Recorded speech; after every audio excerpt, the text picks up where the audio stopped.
In our week of seeing cars that were meant to be at the Geneva Motor Show but for obvious reasons aren't, we have ended up at Molsheim to see, yes, you've guessed it, a new Bugatti, which is just behind this door here. Welcome to the Bugatti Pur Sport. This is a new version of the Chiron, which is, well, it's not all about top speed. This should be my sort of Chiron, really.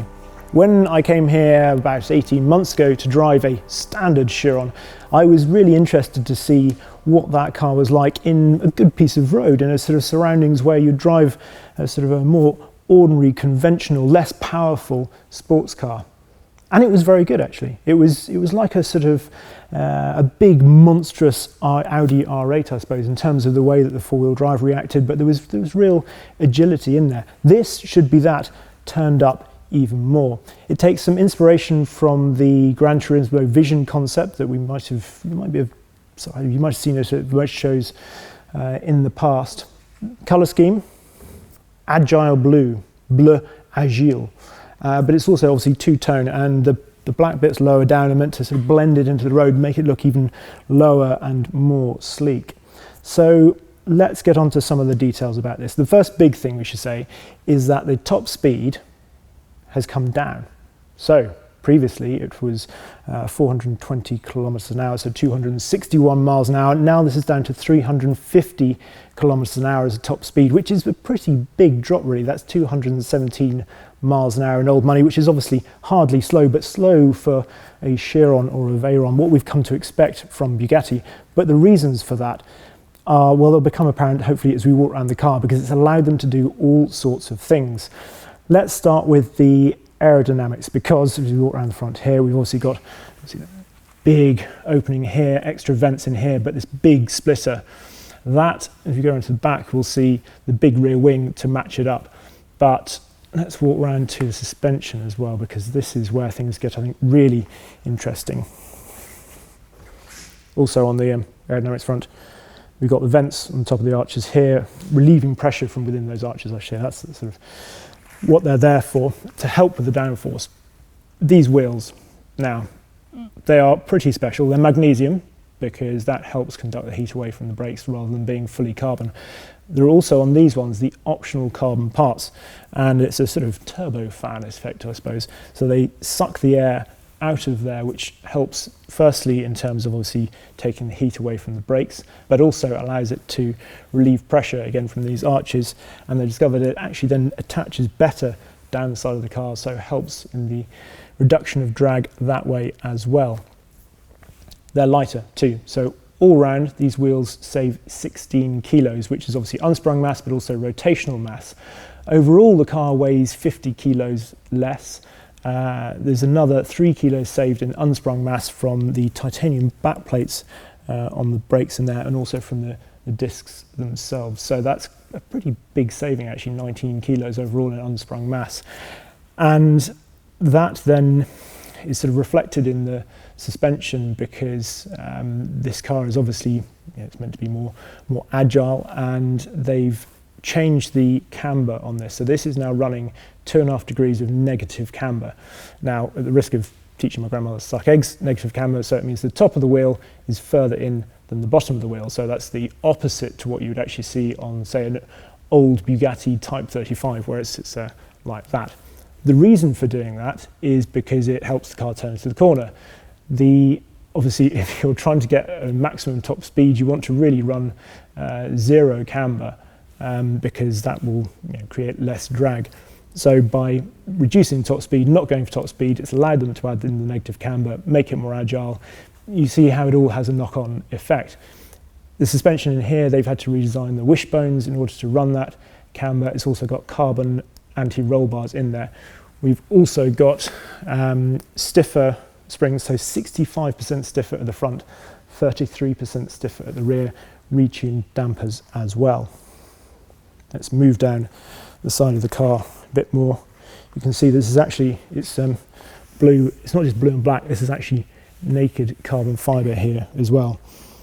Tyres, let's talk about those as well, because that's all part of the package on this that makes it really pretty special. Michelin has designed a new tyre for this. Tyres have always been obviously a big issue for this car because, again, if you're going for really high top speeds, then that becomes perhaps the governing factor in terms of what tyres you fit to this. So up front we've got a 285 section on a 20-inch rim. At the rear, a little 355 section on a 21-inch rim. I think 355s are the biggest tyres available on any production car still. But these are a Michelin Pilot Sport Cup 2R, and they're meant to increase lateral grip by 10% and generally just make a big difference to the car. So it will be interesting to see how that affects it if and when, hopefully, we get to drive this. More news about this round at the back. So here is obviously the huge rear wing at the back of the car, all this swathe of sort of naked carbon down here. And in terms of design, the thing that they're sort of looking at the back that you can see here, you've got this big X shape where this sort of the struts for this then link into the rear diffuser. Down here we've got beautiful 3D printed titanium exhausts, and you can tell they're all one big piece sort of up here, but then there's some wonderful detailing just in there. They're absolutely spectacular. Obviously a huge rear diffuser, which is a massive part of creating the extra downforce in this car. Inside, let's talk about the engine. We still have 1500 horsepower, which is 1471 brake horsepower. Torque, 1180 pounds-foot of torque, so that's the same as in a standard Chiron. However, what is different about this? Well, it revs 200 RPM higher, so it's up to 6,900 RPM, but it's the gearbox that's had a massive overhaul in this car. The internals of the gearbox, well, they're 80% different. Overall, the gearing is shorter by 15% across the board, which should be pretty extraordinary. The acceleration times, so 0 to 62 miles an hour, is down to 2.3 seconds, which is only a tenth quicker, a couple of tenths quicker to 124, so it's now just below 6 seconds at 5.9 seconds. But it's what they're calling the elasticity of the engine that's really different, because the new fifth gear is actually about the same as the old fourth gear, and then that's had a knock-on effect. So the sixth gear is shorter than the previous fifth gear, seventh shorter than the sixth, etc., etc. So you know what I mean. So in sixth gear, from 60 to 120 kilometers an hour, which is about 37 miles an hour, to 75 miles an hour. Previously, it took 7.4 seconds. Now, just 4.4 seconds. Which is extraordinary, really, that sort of acceleration in a car like this. In terms of the handling and everything, inside the car we've got more Alcantara and sort of adds to that lightweight feel, but the big thing is on the switch, the lovely oily switch which I talk about, and I've waxed lyrical about before in terms of the feel of it. There's now a new setting which is Sport Plus, which apparently allows easy drifting.